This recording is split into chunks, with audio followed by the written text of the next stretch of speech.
canllaw gorau ar gyfer eich apwyntiad iechyd rywiol. Does dim angen bod ofyn na chywilydd o fynd i glinig iechyd rywiol, felly dyma beth yw ddisgwyl pan fyddwch chi'n cyrraedd. Felly pan fyddwch yn cyrraedd, byddwch yn cael eich hyrwyddo i mewn gan dîm y derbynfa iechyd rywiol a fydd yn eich gofyn i lenwi ffurflen gyflym. Yna byddwch yn mynd i'r ystafell aros cyn eich apwyntiad.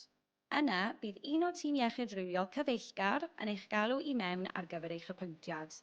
Mae'n debyg y bydd yr ystafell yn edrych rhywbeth fel hyn, gan ei bod i gyd yn edrych yn eithaf tebyg ar draws ein holl safleoedd.